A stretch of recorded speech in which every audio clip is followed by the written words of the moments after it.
Shalom Sobat Muda, senang dapat kembali menjumpai Sobat sekalian melalui renungan Youth for Christ. Bersama saya, Pendeta Yesi Irawan dari GKI Kayu Putih, Jakarta.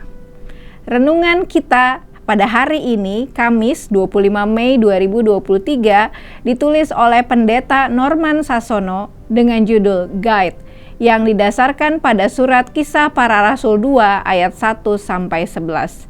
Sebelum kita membaca firman Tuhan, mari kita berdoa. Bapa yang mengasihi kami, pada saat ini kami bersama-sama mau merenungkan firman-Mu. Kiranya Engkau menolong setiap kami, agar kami dapat fokus untuk juga merenungkan firman Tuhan, dan kami dapat menjadi pelaku firman di dalam hidup kami masing-masing. Berfirmanlah ya Roh Kudus, karena kami siap untuk mendengarkan. Dalam nama Tuhan kami Yesus Kristus kami berdoa. Amin. Youth yang menjadi pusat refleksi kita hari ini adalah Kisah Para Rasul 2 ayat 4. Saya akan membacakannya. Maka penuhlah mereka dengan Roh Kudus, lalu mereka mulai berkata-kata dalam bahasa-bahasa lain seperti yang diberikan oleh Roh itu kepada mereka untuk mengatakannya. Sobat muda, ketika mendaki gunung dan belum mengenal medan, biasanya penulis, dalam hal ini Pendeta Norman Sasono, menyewa guide.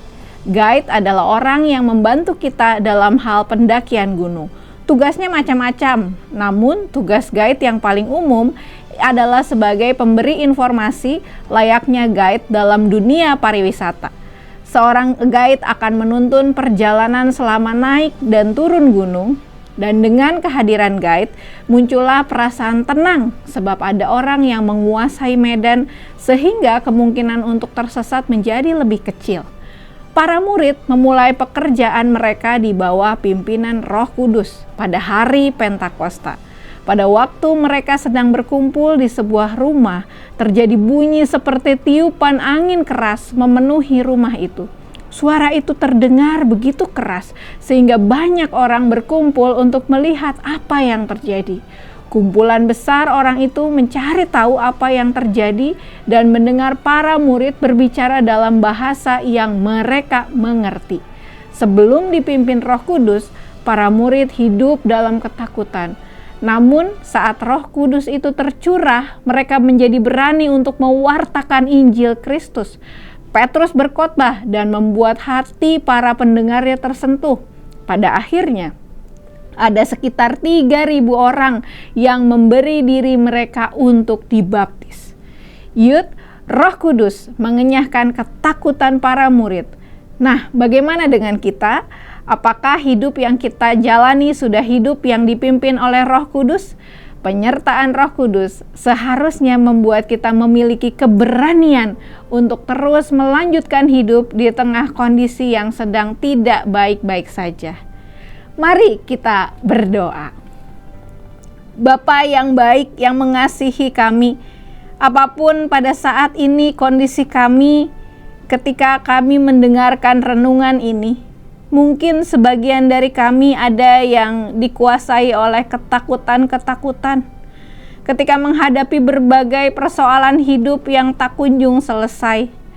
Namun Tuhan, kiranya Roh Kudus-Mu dicurahkan bagi kami semua, sehingga kami berani untuk menjalani hidup kami ini dengan tuntunan Roh Kudus-Mu, dan kami dapat melihat kehidupan kami dengan penuh pengharapan. Kami percaya Roh itu membangkitkan setiap kami yang sedang terpuruk, dan biarlah dalam semangat hari Pentakosta kami juga mengingat semangat yang terus Tuhan berikan kepada kami untuk memberitakan Injil-Mu.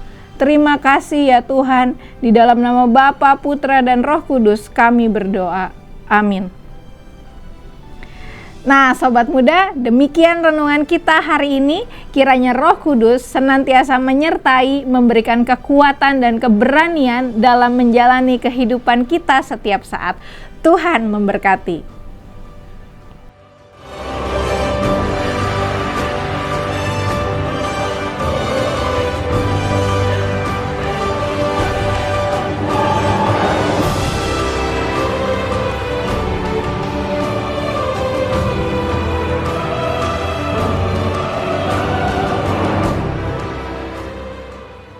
Sahabat, mari dukung pelayanan dan pekabaran Injil melalui YKB dengan membagikan link acara ini kepada sebanyak mungkin orang. Dukungan juga dapat saudara lakukan dengan mentransfer dukungan finansial ke rekening BCA ke nomor 450 305 2990 450 305 2990 atas nama Yayasan Komunikasi Bersama.